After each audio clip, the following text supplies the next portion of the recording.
السلام علیکم احمد افشل یوټیوب چینل او فیسبوک باندې ته په خیر راغلی دوستانو لکه څنګه چې تاسو ته پته ده چې اوس هغه کسان کم چې د دوبۍ ویزې دي او دوی په وطن کې دي او غواړي بیرته امارات ته راشي نو د دې لپاره اوس ضروري ده چې انلاین رجسټریشن وکړي هغه نه پس دوی ته اپروول ورکوي کیږي او بیا دوی ته امارات ته واپس راتللو اجازه ورکوي کیږي مخکې به کم چې د دوبۍ ویزې به وي هغه به په آی سی ای ویب سایټ کې ځانونه رجسټر کول اوس د دې لپاره دوبۍ حکومت ځان ته سیستم جوړ کړي نو زه غواړم کم چې د دوبۍ ویزې دي او غواړي چې امارات ته بیرته راشي چې دوی به څنګه وکوي چې خپل ځانونه رجسټر کړي او واپس امارات ته راشي نو د دې لپاره تاسو د ویډیو ما سره تر پای پورې وګورئ که چیرې هم تاسو احمد افشل یوټیوب چینل ته نه وئ دا د ضرور سبسکرایب کړئ او که فیسبوک باندې ته نه وئ نو دا ضرور در سره لایک کړئ او بل دا چې دا ویډیو خپل واړو ملګرو سره شریک کړئ ترڅو دوی ته هم معلومات وشي خراب شو اوس کمپیوټر ته د کوم ویب سایټ چې تاسو ته ښکاري دا خامخا پخوانی دی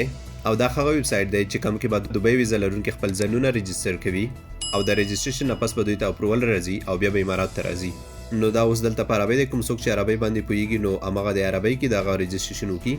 خو که کوم څوک یې په عربۍ کې نشي کوی نو را به شو دلته انګلیش باندې به کلیک وکړو نو دا د ویب سایټ انګلیش ته واوښته ښه په دې ویب سایټ او د آی سی ای په ویب سایټ کې فرق دی تاسو ته هم ښکاري هغې کې به مخکې په اول سر کې اماراتس آی ډي غوښته خو دلته اوس د ویزې نمبر غواړي دې ځای کې به خپل د ویزې نمبر ورکئ کنټري کې به هماغه ملک ورکئ کوم ملک اوسیدونکي چې وی او دلته به خپل د پیدایښت تاریخ کال ورکئ مکمل تاریخ نه صرف هغه کال به ورکئ کوم چې تاسو خپل پاسپورټ یا هویه کې لیکلی دی نو زه به دلته ریزیډنس نمبر کې د ویزې نمبر ورکم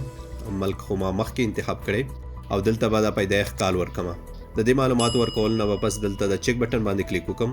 او سرچ بټن باندې به کلیک وکم ها دلته اوس موږ بلې صفحې ته راواړولو تاسو دلته وګورئ چې زما ملګري نام یې هم راواړو هغه په انګلیسي او عربي دواړو باندې دی او کم کال کې چې د ویزا ختمیږي هغه تاریخ هم راواړو نو دلته ټراول انفارمیشن کې به هغه ملک ورکو کم ملک څخه چې تاسو غواړئ امارات ته ځئ نو د لیست کې به ورته انتخاب کړئ چې د کم ملک څخه ځئ زه به دلته افغانستان ورکم د دې نه پس په لاندې ایمیل ادرس ورکم دوستانو ایمیل ادرس ورکول ضروری دی ولې چې تاسو ته اپروول په ایمیل باندې راځي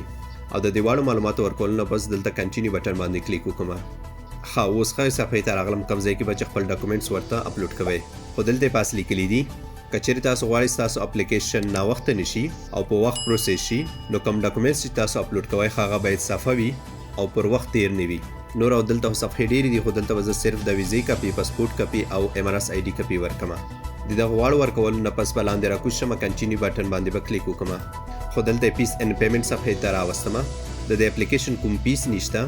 دا په مکمل ډول د حکومت لخوا نه فری ده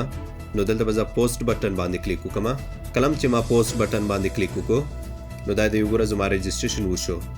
تاسو ته به یو ایمیل راغلی وي نو په هغه کې به ستاسو د اپلیکیشن نمبر وي نو الله دې وکړي چې تاسو د رجسټریشن طریقه زده کړې وي او په اخر کې یو ځل بیا یادونه کوم چې دا رجسټریشن صرف د ښو کسانو لپاره دی کوم چې د دوبۍ ویزې دي او په وطن کې بند پاتې دي او دوی غواړي چې بیرته امارات ته راشي نو دوی به خپل ځانونه دلته رجسټر کوي او په اخر کې بل ضروري خبره چې د دې ویب سایټ لینک ما په ډسکرپشن کې اچولې دی کوم څوک چې دا ویډیو په یوټیوب باندې ګوري نو لاندې ډسکرپشن کې د دې لینک دی او که کوم څوک دا ویډیو په فیسبوک باندې ګوري نو اول کمنټ ته راشئ هلته ما د دې ویب سایټ لینک اچولې دی نو الله دې وکړي چې تاسو د رجسټریشن طریقه زده کړې وي که کومه پوښتنه لرئ ماته په کمنټ کې ولیکئ نور د داسې معلوماتو لپاره تاسو احمد افیشل یوټیوب چینل او فیسبوک باندې تعقیبوئ ترڅو تاسو په وخت خبر شئ او بل دا چې دا ویډیو خپل واړو ملګرو سره شریک کړئ ترڅو دوی ته هم معلومات وشي نور مو په الله سپارم د الله په امان